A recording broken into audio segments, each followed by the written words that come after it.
Hello world! We are Salwa, and Sophia.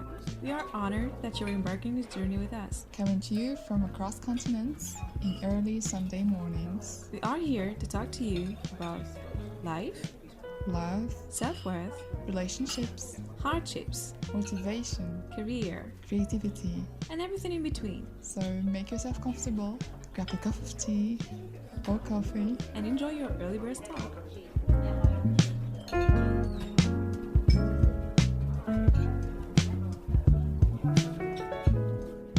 Hello. Hi everyone. Hello. Hi, Hello, Fatima. how are you? Hi, Sophia, how are you? I'm doing I great. hope you're doing well. Thank you. We're doing great. So as you can hear, guys, there's one extra voice joining us today, and you're probably wondering who is that. This is a lovely bird joining us today, and so it's our first guest ever in the Early Birds podcast. Yay! I'm so excited. Wow. And we wanted our first guest to be really someone representing everything we care about in the Early Birds podcast to help you guys, our birds community, to go after your passion, build a career out of it, and find a space for growth and abundance. Yeah. So we're thinking, who will be this person who can do all of this, like a guest who can represent all of the things that Salwa just mentioned, So we were thinking about that. And who is this person? And she could still be a young, thriving entrepreneur. So that's how we came to choose Fatima Nouhi. So Fatima, welcome. So in Thank you so short, much, Sophia. Thank you. Oh my God. Thank you, Salwa, for inviting me. It's our pleasure. I'm so happy to be your first guest. Thank you for accepting our Yeah. invitation. I love your podcast, by the way. I listened to the first episode ever. I find it so amazing. MashaAllah, MashaAllah. You guys represent the best of the best, and I wish other ladies will follow the same path, inshallah. That means a lot to us. Thank you so much for these words. What a great start. Oh, it's the truth, Sarah. I'm not saying compliment or anything. It's the truth. I really wish to see more people like you, like doing inspiring things, inshallah. Inshallah. One of the people that inspired us to trust us is definitely you. So we're going to be talking a lot of things concerning you today. There's your business management, creating content, and your social presence and personal life, how you manage your career and your studies. And so all of that is going to be really one special episode today. So Fatima, for our audience who might not know you yet, let's take just a few seconds to present you. So you're a 26 years old Moroccan lady who started out a business in the fashion industry for hijabi girls, but not only, just modest fashion, when you were only 22 years old. You're an alumna of the National School of Management of Tangier, and when you started out your fashion business, you really had no knowledge. So you're gonna tell us more about this wild adventure. Yeah, sure. I started, as you know, when I was 22 years old. I was a student back then, l'Institut de Tanger. So I actually didn't start as wanting to have a business. This is not my intention at first. All I wanted is to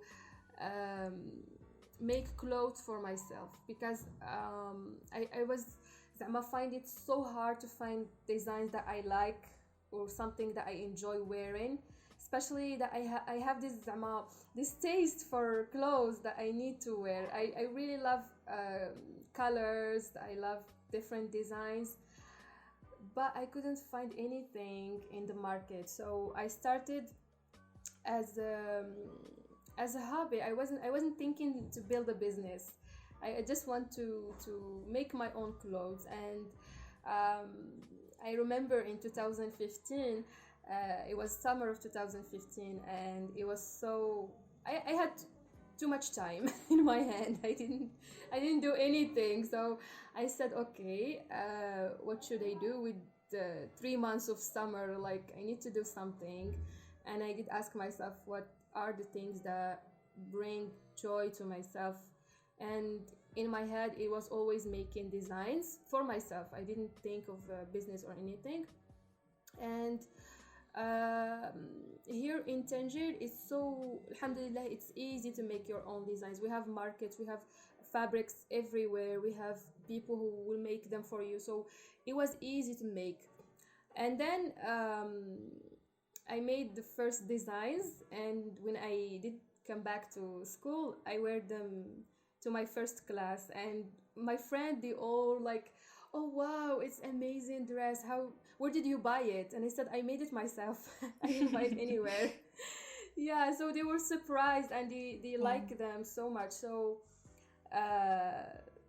by the end of 2015, no, by the end of 2016, a year after that, I built my first fashion brand. Wow. And this is how I started. It wasn't the idea of building a business. It was just idea of making something that I enjoy. Wow. And alhamdulillah, I found a lot of people, their feedback was so good for my designs, and that's what did encourage me to start a business. And it was something that for me was easy. I didn't think so much. I didn't stay for months thinking if I should start a business or not. I just did it. I just went and started. That's simple. Because back then, for me, it's like, okay, the fabrics are here, the factories are here. What are you waiting for? Just go and make designs. That's really And this is how I start. Wow, that's really an inspiring story, Salwa. So, when we were when we were thinking about hosting you, actually, so we done some stalking on your website and social media, and there was this one sentence that hit us hard, like me and Salwa, and we were like, wait, how? So you say on your website for Prestige Hijab, we don't just sell clothes, we care about our community like our family by helping girls to grow with us financially and spiritually.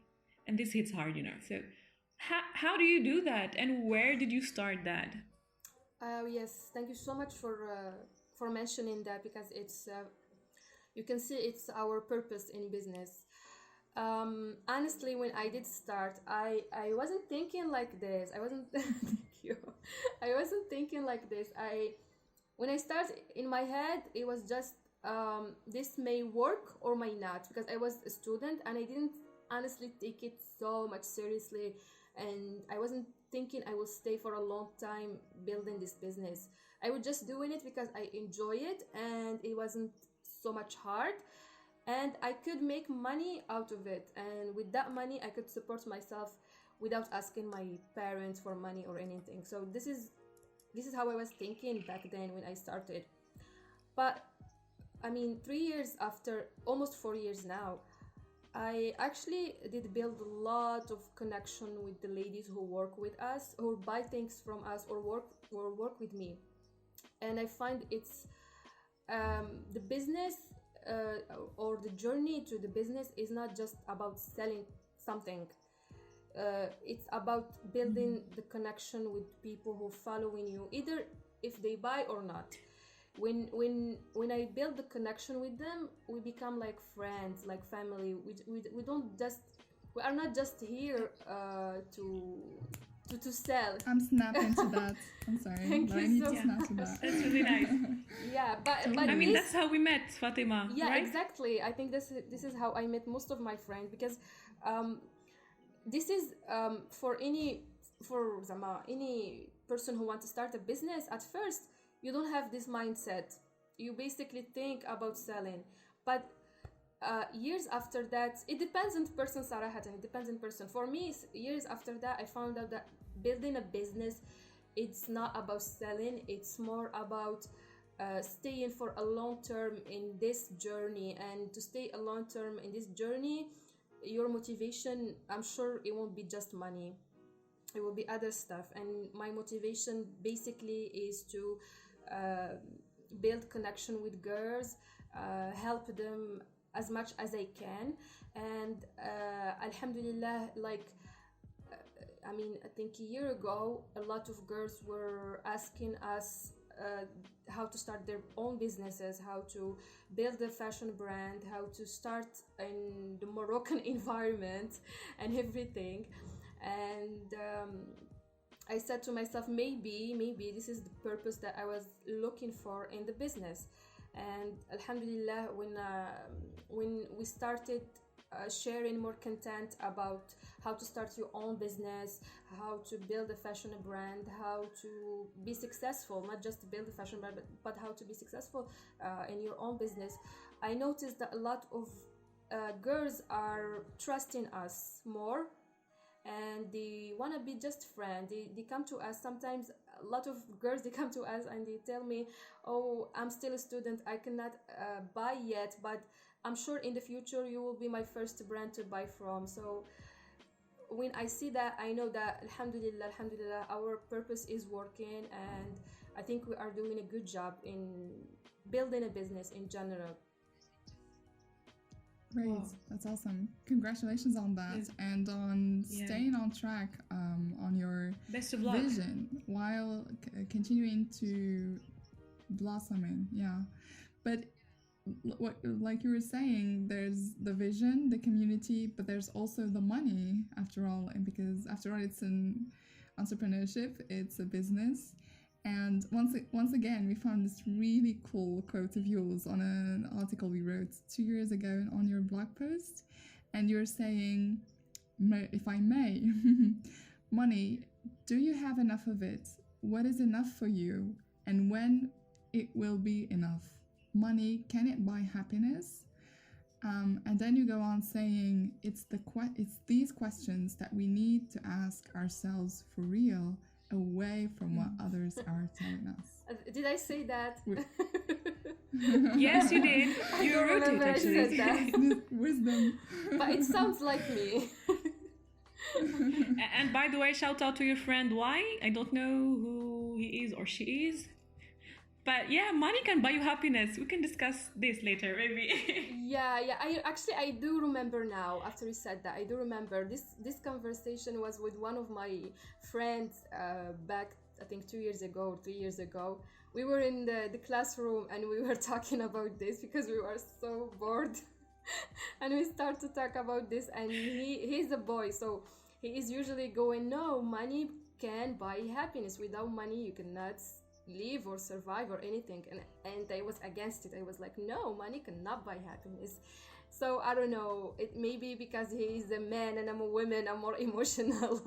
So I'm going with the happiness stuff. I don't know, but do you want me to answer the questions? We would like to comment on that. Yeah, and what do you believe today? Yeah, okay, so I just want to say something before I'm answering that. When I said in my website that we want to help ladies financially, that's exactly what I meant. You know, when you are women, especially in Morocco, it's a little bit hard to financially support yourself. Either if you have a degree and you can work, this is great for you, but a lot of girls and ladies, they can't, they don't have a degree, or they simply cannot have a job, so it's very, very hard for them. And I know inside that these ladies, they have a lot of things to offer. Does not mean if you don't have a degree you cannot have a financial stability and waiting for a man or waiting for someone else to support you financially. And it's very I don't know how I can see this. You feel like you are less. You feel like you are less than someone else when you don't have the financial stability or your own independency in financials. So I don't want ladies to always feel like that, because let me just give you an example. Our grandmother, or even my mother, she doesn't have a job, she's just staying home. Alhamdulillah, I'm not saying she's less than anybody, but I feel like Sometimes when I talk to her, she always tell me, don't ever let your destiny controlled by someone else, especially financially. If you can support yourself financially, you will have more freedom, and you will live um, years without with freedom. You will live with freedom for next years to come in your future. And she is absolutely right. She is right. I feel um, when the woman, she doesn't have especially financial support, she's either going to depression, or she will have less self-esteem, especially self-esteem. So I feel if I can help somehow in my business to build self-esteem for ladies, especially in Morocco, because I know it's very hard to even find a job here for a man, and ما أدراك for a woman. So it's very hard, it's not easy. And I think we are not going to stay and wait for a job. Instead, we build our businesses, we build the job. And this is what I want the ladies to have. They can build their own businesses. And if I did it like for 4 years now, I'm sure a lot of other ladies can do it. And I'm sure the market is so big, is so big. Everyone can build their businesses and live with dignity. Especially I'm talking financially. Yeah. Yeah. Um, this is really interesting when you are covering this topic of financial awareness and financial literacy, especially for women actually. Yeah. And we've seen this in your latest YouTube series. So for those of you who are curious about how to go practically and start your own business, Fatima has these capsules that she shares every week, if I'm not mistaken, about how you start your own business, and they are really interesting and very simple to follow. Like it's more than 15 minutes, 7 minutes, very succinct and in Darija, for those of you who are wondering how. Yeah. So, Moroccan guys, ladies, you have a chance here. One of the most important things that I noticed in your business, Fatima, and I know sometimes like you don't want to brag about this, you don't want to say it, but I really want to ask the question and highlight it. So, you're one of the few people who include charity somehow in their business plan. So, charity is not something that we do at the end of your sales, but it's rather something that you are doing in parallel. Mm-hmm. Can you tell us more about this experience? Yeah, thank you so much, Safia, again for talking about the charity side. Um, Honestly, I was planning to do charity for a long time, and it did never happen for some reason. But this Ramadan, and especially with our situation with the coronavirus, we had to do it. I didn't have any excuses anymore. I had to do it because I know a lot of people in this situation are suffering uh, more than before. And I decided to make it because first it was Ramadan and it was the perfect time for charity, and it was the perfect time. I mean, the best time for charity is Ramadan. and then um, and then with coronavirus and everything, I said this is cannot be more perfect. This is the perfect time to do it. So when Ramadan started, I was always thinking, when should I put the charity? When should I ask for money and stuff? And it was my first time ever asking other people to fund us, to help us to bring more charity to other families. Actually, I was so much I don't know. I was like, who will give you money for charity? I don't think there is too many people to do that. And I said to myself, even if just 1,000 dirham, I will add another 1,000 dirham, and we will help someone, even if it's just one family or two. But alhamdulillah, like in less than 4 days, in less than a week, we almost raised 10,000 dirhams. I wasn't expecting that at all. So for me, it was a big thing. I mean, people they donated 2,000 dirhams, 1,000 dirham. I didn't expect that at all.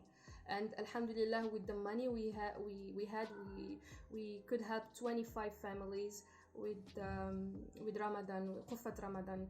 and most of them were so much in need, and they were so much happy. I didn't met them, I just contacted them by phone, and you can feel it in their voices. They were so much in need, and they were just waiting for something. And Totally. alhamdulillah, It's a Allah great make us vessel to wasila, be, actually. wasila for It's these giving me people. goosebumps personally. Yeah. There's this concept of baraka, and learning Thank to you, Allah. giving is actually a way of allowing more baraka and abundance to come Mm-hmm. flooding into your life. So expect more success after this, Mm-hmm. Yeah. inshallah. Yeah, exactly. But inshallah, ya Rabbi, inshallah. But my intention when I started, I wasn't waiting for baraka or anything. I just want to help those people because I know they suffer a lot, and I had a platform that I can use, and I said, why not? Whatever money comes from that, it's gonna help someone. I'm sure it's gonna help someone. So this is how I start, and if Allah subhanahu wa ta'ala find it a good effort, I ask him and I pray to put baraka in the business more, inshallah. So we Yeah. we came across actually your call for this fundraiser, and I still remember how humble you were, and you're like, this is the first time I'm asking this, and I know, and it was really lovely and sweet, it was really nice, and thank you so much for that. So you said that you had a platform, and we have noticed that you started your own business on Instagram, and now you're even making more content for your followers, for your community. So how has that been? What was the role of this? How has that been central in the process, and what does it mean to you to be a content creator? And we're not talking about influencers here. Mm-hmm. I understand. I think content creating is something that it's so necessary if you are if you have a business in social media.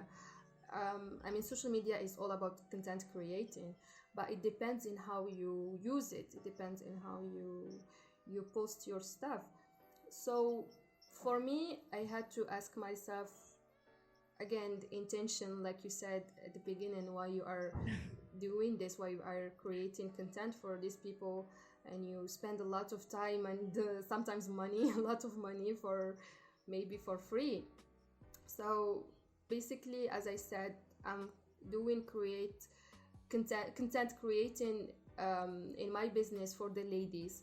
So we are trying our best to post something that is useful that they can use to start their own businesses, but at the same time we post a lot about our designs.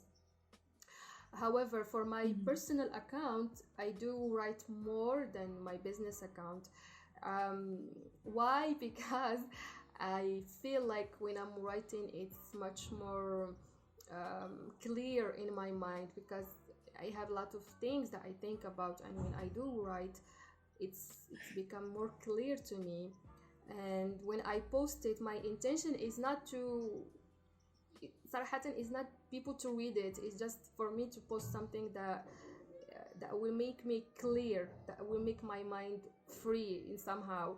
And when I post things, I'm sure that there's other people that can relate to what I am writing. So you can see my first intention is just to make my head clear, and my second intention, it's gonna help someone. If it's gonna help someone, it's good. This is how I see content creating for me, at That least. has definitely helped me at some point. It's like a personal journal that also turned to the web, and you're willing to share your journey and your thoughts, your hesitation through the web. How did that help you build, or maybe just commerce for the business even more? How did Instagram and content creating help the business? Well, actually, it did help a lot, Saraha. You know, as I said, even in my videos in my YouTube channel, I always say this: when you want to sell something, don't start putting the product in the face of people. Don't just come and tell them, okay, this is my product, buy this, and this is the price and everything. I believe that selling is the last thing you can ask for. There is few steps before asking for a sell. And basically, the first step is you have to attract people to you with something. And I feel like content creating, it's that thing that help us to attract people to us, because we share things that we think they are useful for someone, and when someone find it useful, they come to us for more. Either they ask us for help, or they want to check our designs or anything. So we're trying to build the trust by creating content. And then if the person like us and they find what are we posting useful, there's a high chance that they will choose us for the next purchase. So this is how content creating can help your business. I see. So it's once again linked to what you were saying in the beginning about building the community, sharing the vision, and then bringing in the products. So it's like a storytelling. Yeah, and it should be organic. It's not like so. It shouldn't be so hard, like trying to bring people to you. It's like personal relationship. I mean, you shouldn't push it so hard. It just come naturally. Yeah. All right. So I mean, like this is some kind of new digital marketing rules, and we will come to talk about that later. I think about the background and how did you get this original idea. So, you know, as you mentioned, like social media is all about content making, and we have to be making content consistently and all. And social media is also about sharing. We've seen that on your Prestige Hijab page, you asked the followers about what are the limits of sharing, like what would you share and what would you not. We were really having fun, like following all of the answers. Like there are different answers as well.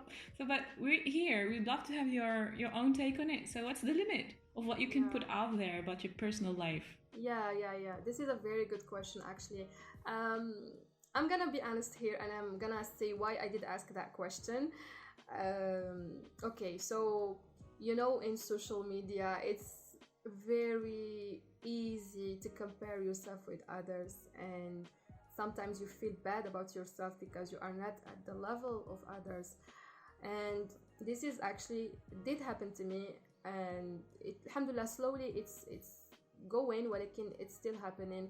When you check some of your friends and you find them, mashallah, they have this beautiful house, they got married, they have a car, they travel and everything, and you ask yourself, okay, this is my friend who used to sit with me in the classroom, and mashallah, she has all this stuff, and I'm still in the same house, same place, nothing changed, same spot.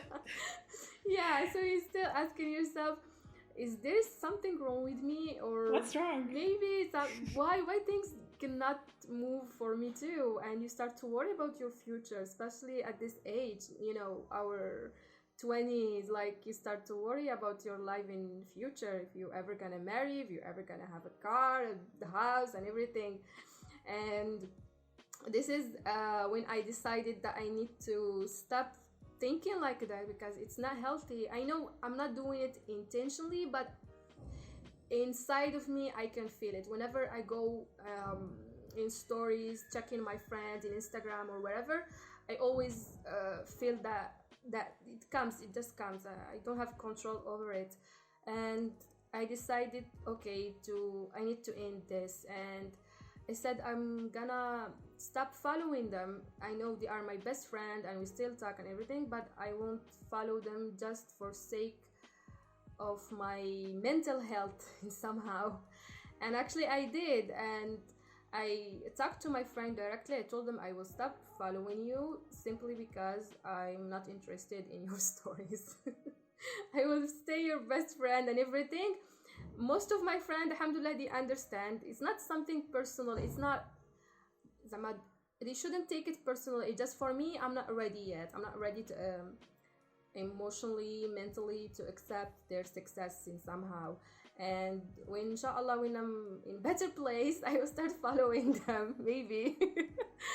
So yeah, one of my friends told me you shouldn't stop following them. There's something in Instagram where you just stop checking their stories. You cannot see their stories. I will check that later, inshallah, and I will do it.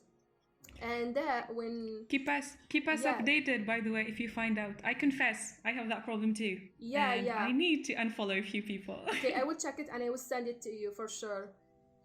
Yeah. Yeah, it's Definitely. so What a great yeah, idea. it's so like We you feel love the honest so talk. free. I don't know. When you go to your Instagram, you only find in your feedback that you only find things that you like. So this is the best thing. And your stories, even if they are your best friend. One of my best friend, I just went to them directly and I told them I will stop following you, but we can always still talk here in DMing each other. Alhamdulillah, most of them they understand. Some of them find it a little bit offensive, but I was like, clear, this is not personal, it's just for me for now. And this is actually the reason why I did ask that question. What are the limits? Like, why you need to share about your food, or you need to share about your car, or house, or your husband? It's okay to share sometimes. It's okay, like one time a month. It's okay, but if it become your everyday stories, for me, it's not helpful. It's not helping anybody. It's just showing us what you have, and sometimes other people, they don't have that. And especially at this age, 20s, I believe it's where the society put the pressure on us to have everything. So I said, what are the limits? Let me ask people, what are the limits? For me at least, I think personal stuff, it's okay to share them once a month, but don't show us what you have, or what Allah subhanahu wa ta'ala give you as barakah or as rizq. It's something that it's personal, and I'm sure a lot of people, they don't have the same thing. Probably you should share something that can help them in somehow, something that is useful. Yeah, so this is the limit for me. When you put yourself out there, I mean, and especially you both have a business account and a personal account, you are putting yourself out there for judgment, people's opinions and reactions. I mean, whatever the scale of honesty and vulnerability is. So we were wondering, you probably had a lot of feedback, positive or less positive than that. So how do you also manage to deal with the feedback, and especially the negative feedback? How do you manage to keep yourself distant from that and come back to the whys behind your business and your content creation? For once, I did ask myself, okay, do I have a negative feedback? And alhamdulillah, until today, I really don't see a negative feedback in my sharings, either in my business or in my personal account. In my business, it might be once in 3 months or 4 months, but the negative is not really something that is destroying me or my business. It's usually a critique to my designs or to something that I do. I remember once, I think 2 years ago, when I start this thing about sharing more about business and personal growth in my business account, one of the ladies told me, okay, your account is becoming a TV show now. It's not for fashion anymore. And I remember this till today, because I felt it's back then I saw it like my negative judgment for my business, and I was like, oh, I should stop this. I shouldn't be personal in my business account. I shouldn't talk things that are not related to fashion. I should stop it. And for real, I did stop for a few months, because I was thinking she's right. Maybe I shouldn't do that. Maybe this is not how the business should work. But later, it wasn't helpful for me. It wasn't helpful for me whatsoever. He said, in my business, I need to be personal. I cannot do business being this, oh, buy this design, I do this fashion, I do this whatever. I need to be in connection with people, and I like to believe that I'm people's person. I love to make connections and to build stuff. I don't sell things, and I said, um, okay, this is not representing me. When this negative comment, it's not representing me or how I want to do my business. After all, it's my business. I have the choice to do it wherever I feel it's right for me.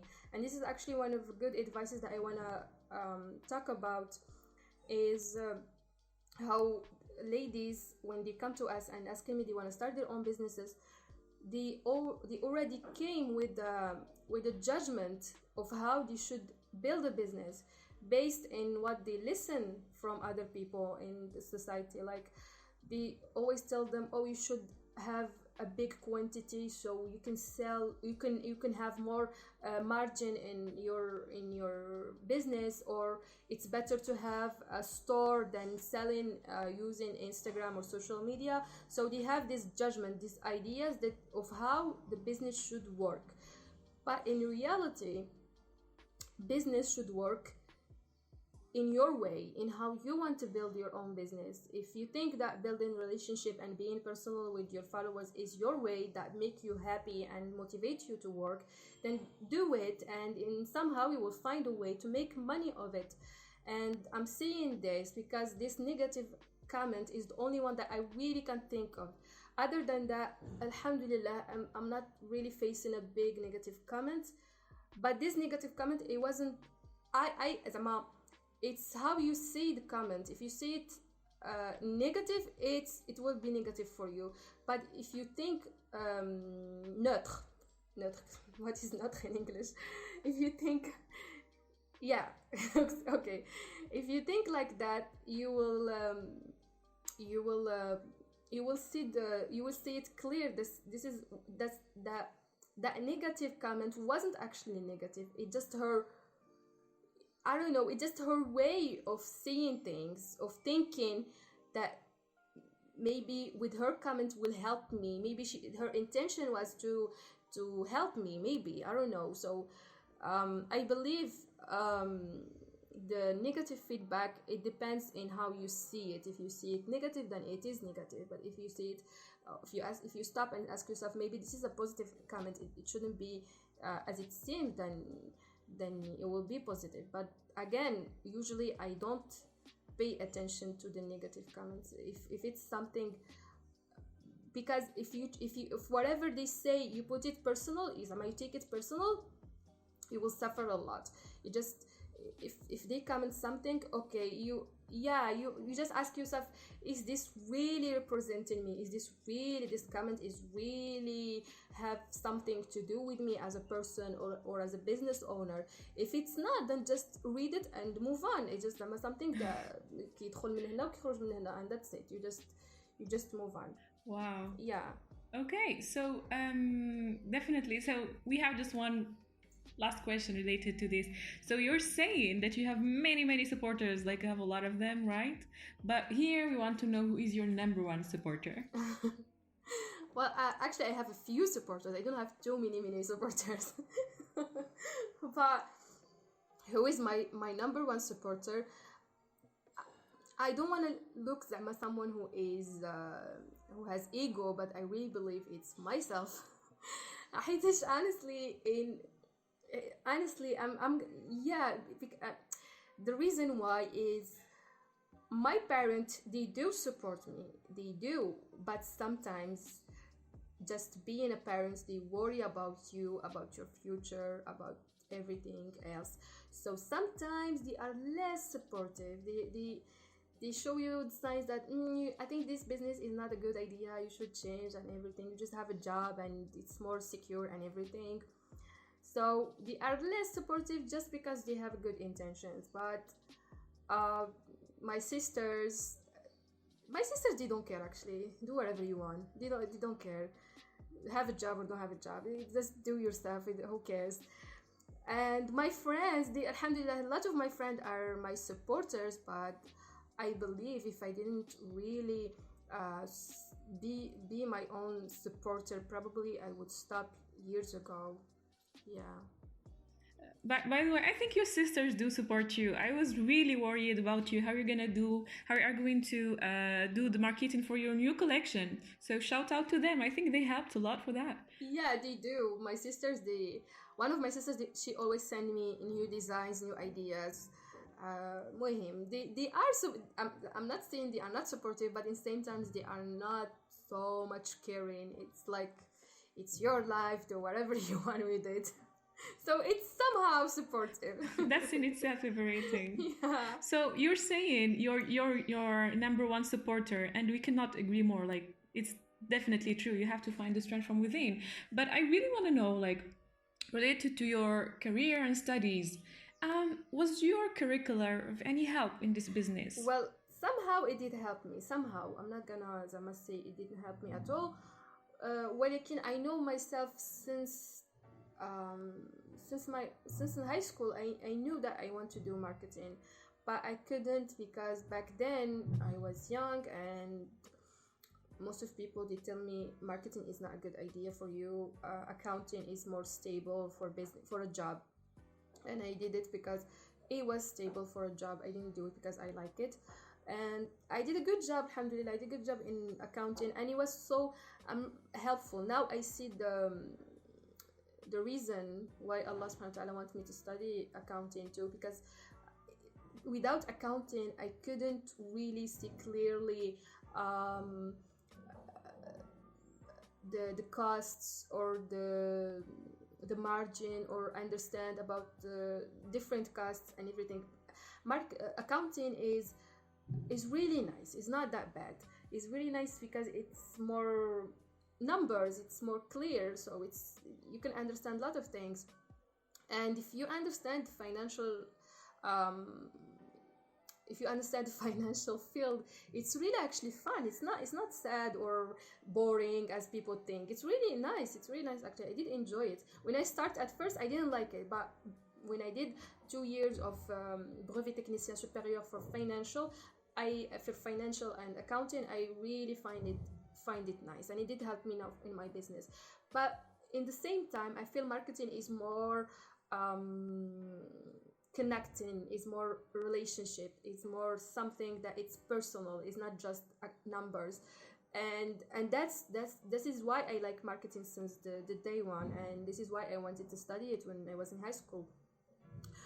Because I feel every field you choose, it should somehow relate to you as a person, and for me marketing was doing that.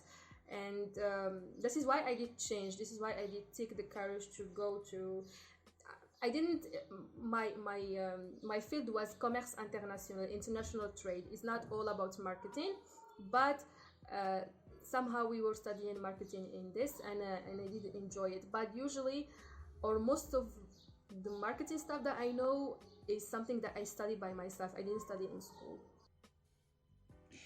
So, based on that, what do you think was most important that you learned doing the business and that you think would have been really helpful as a course to have at school? How to build a trust with your customers. how to build a real business, not just how to sell. Because usually in marketing, what they teach us is how to sell, and it's something that's a little bit old. I feel it's old. Now it's all about relationships and how to build a trust with your customers. I wish that they can teach us or teach other people this more. It's much more helpful than the old marketing process. Yeah. Do you feel like as a woman you do business differently? And just tell us more about your experience as a woman entrepreneur in Morocco. It's a lot of skill. Yeah, I absolutely do a business in a different way as a woman, different than a man. But again, it depends in your personality. For me, I'm more into emotions. I'm not the cold selling man that can sell you stuff and go. So I'm absolutely that actually really changed the way I'm doing the business. And I have a friends who are men who do business, and they do it in a totally different way. Totally different way. They care a lot about selling, about bringing more customers each month. Well, for me, it's more about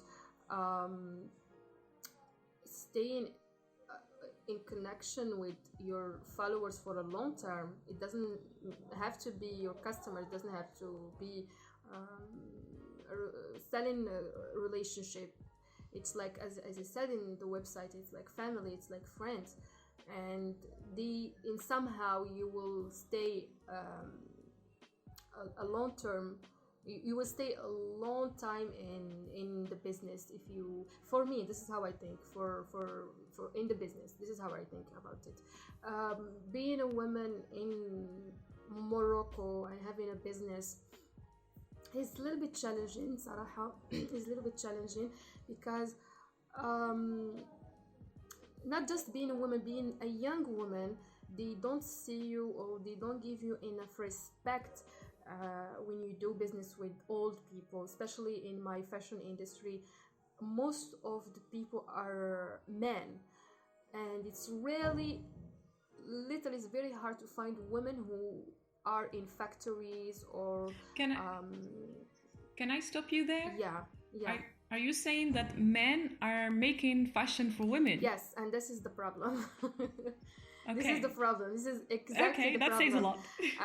Thank you for mentioning that, because they in this factory industry for fashion, most of them are men, and they barely have anything related with fashion and women and what they like to wear, and especially hijabis. This is crazy. Like, when you go and when I go to the factories and I check their designs, it's boring. That is exactly why I didn't find clothes 2016 before starting. This is exactly why, because it's boring. And I always ask myself, I mean, do really they do this millions a month selling this? So I should do, I don't know, trillions selling my own clothes. Yeah, so, because for them, they don't care about design. Inshallah, they care about design. They care about selling, and that's why the difference between men and women in fashion industry, in business in general, they care about selling. And people in Morocco, they don't have other choices, so they go for that because simply that's what there is in the market, and they sell them with low prices because they make big quantities. And this is how it works. They make big quantities, silly designs, not everyone, but most of them, silly designs, and people, they don't have another choice, so people, they buy, and this is how it's going on. Yeah, and this is really, I think it's really somehow sad. I mean, enough to make you start your own business. Yeah. I mean, they make enough boring, odd designs that you want to start your business. Wow. Yeah. That's really amazing. That's very empowering, I guess, for women out there listening to us, especially in Morocco. So you can too. Yeah. You can too have your own business. Yeah, imagine and if make your own a lot clothes, of a lot of ladies start doing beautiful design and making more brands, and they start to sell. The market will be so beautiful. I mean, you will see more designs and more people will buy. And competitive. Yeah, more. Yeah, like more it. people will buy things. It's better than now, and that's why I said it's challenging, because it's more manly industry, and they don't give you enough respect, especially because they care about quantity, not the quality. If you come to them and you tell them, I have this much of money, can I make collection and stuff, they will start laughing. Literally, they laugh at you. This is very small, and this design will take you a lot of fabrics and you won't gain anything. You should do designs with less fabric, with cheap fabrics. You need to produce high quantity. You are not, basically, for them, you are loser. You are not doing the business as it should be done. Well, the numbers are saying something different. And that's how they're making them Absolutely. wrong. Thank you so much for the honest talk, Fatima. We really had a great time talking to you. Thank you for accepting our invitation. I did too. I'm sure our audience is thrilled. So tell our audience, where can they find you on the internet? Well, basically, I'm in Instagram, in my personal account, because I take a lot of questions there. And I'm also present in my business account, but usually business account is not me who answer people. There's a lady who take care of that. Yeah. But we don't take business questions, only in my personal account, so I can talk Great. freely and better and explain much more better in my personal account. All right, we're gonna link everything in the Instagram, on the Instagram post. We're gonna link your Instagram account, your personal one, your business one, but also your website. Yeah, also my website, I forgot that. It's a new one. I totally forgot about it. And it's definitely worth checking out. So we wish you really good luck for your business. We hope to have you another time around here. We're going to wrap it up here. Let us know what you thought about this episode, and if you liked having a guest in our episode, and especially our talk with Fatima. We're going to have a bonus little episode when we ask her just a few questions, more fun, general life-related questions, so stay tuned for that. Thanks for listening to our talk. We had a good time recording it for you. Let us know what was your favorite part. If you liked this episode, please share it with your friends. And don't forget to join the Birds family on Instagram. Peace be upon you all.